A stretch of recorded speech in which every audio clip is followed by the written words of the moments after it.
pervasive effect of Christianity, despite what he sees to be a very stark, marked growth in scientific discourse, scientific discussion. Why is it that Christianity is still viable?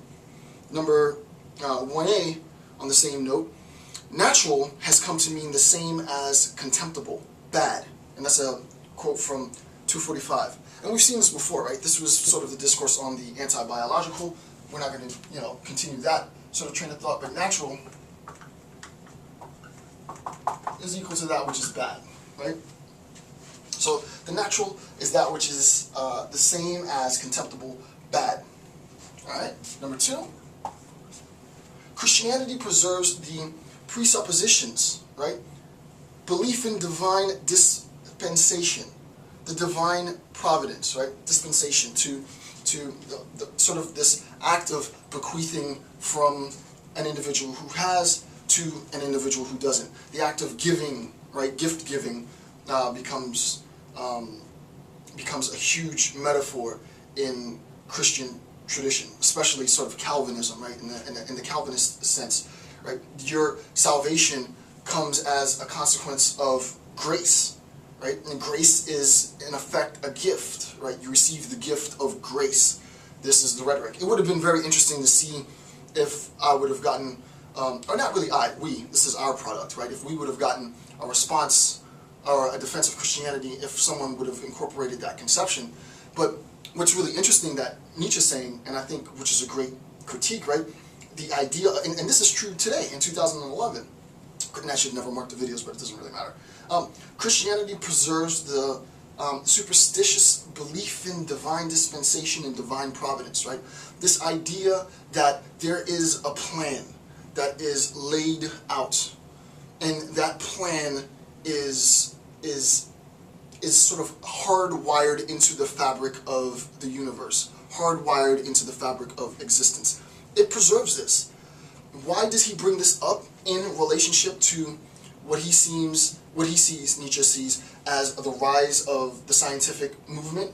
Because the whole point of the scientific movement is to try and make sense of our relationship as biological beings to our reality. What is this notion of truth, right? What is the notion, scientifically speaking, of my relationship as a free, autonomous being within the world? If we preserve divine dispensation, if we preserve divine providence, then you see immediately that there's a conflict between the assumption that I am an autonomous thinking agent and the determination, the determinism, the sort of a rigorous procession of events that follow from a Godhead. These come into conflict, and Nietzsche he's scratching his head like, why are we still opting into this servitude, right? Why would we want to retain a belief that inhibits our intellectual acumen rather than embracing something that allows us to I don't want to go so far as saying co-create, but to understand epistemologically sort of the structure of the universe, right? Science does that. So Nietzsche, he has an obvious problem with this notion of providence, right?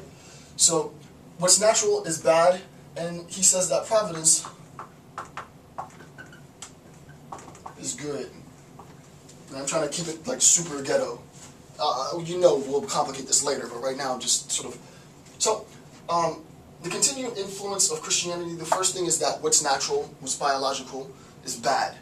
Providence, divine dispensation is good. Number 3,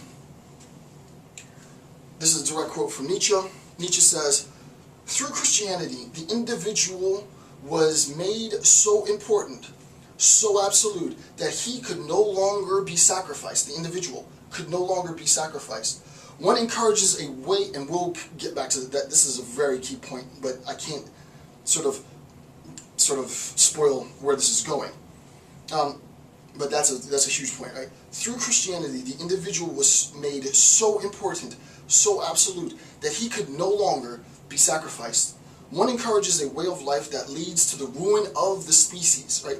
the individual Christian encourages a way of life that leads to the ruin of the species.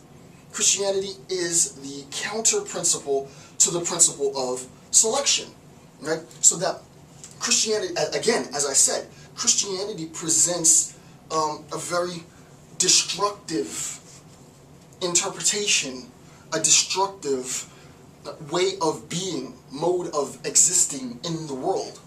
In the opening chapters of the Holy Bible, there's something along the lines of, and God gave Adam dominion over the earth, right? This idea of dominion over the earth has been used, either justifiably or not, has been used to legitimize sort of, well, you know, the trees belong to me, the ground belongs to me, the earth belongs to me, right? This is my stuff, right? This is obviously where John Locke gets his notion of private property from. Insofar as I mix my labor with natural resources, I then own the natural resources, right?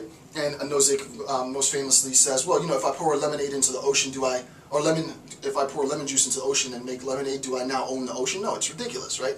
But there's this narrative that insofar, and I think this is very, very important, insofar as I am above as an individual and beyond, my personal immortality, my quest for personal salvation is of such importance, right, that we as a group of believers, that the Christian tradition, Christianity then becomes the counter principle to the principle of selection, right? So as Nietzsche says in bullet point 3, right, the Christian tradition promotes a mode of existing that ruins the species, right? And we've seen why it ruins the species, because the natural is bad.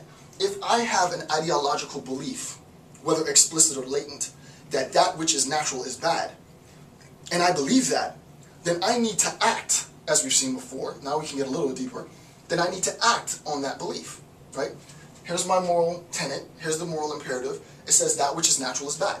If that which is natural is bad, then I need to act on that belief. How do I act? I act by destroying the species, right? So this leads to the destruction or the ruin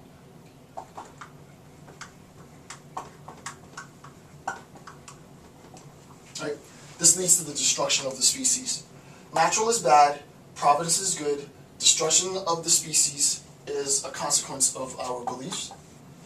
All in all, right now, not looking too good, right? Not looking good at all, right? So to even make things worse, we're several notes, almost 100 notes away from the note 170, but you can see that Nietzsche is still sort of piling on his critique, his ideological deconstruction, if you will, to be technical, of the failure of Christian morality to allow its devotees to function as productive members of society.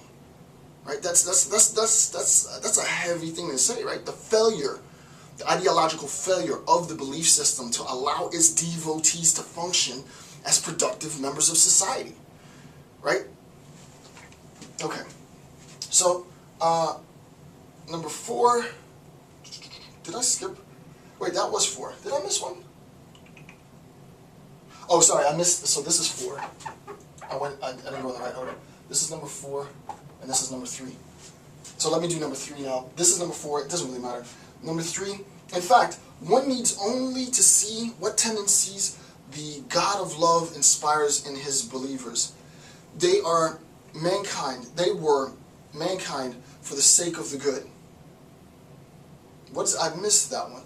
In fact, one needs only to see what tendencies the God of love inspires in his believers.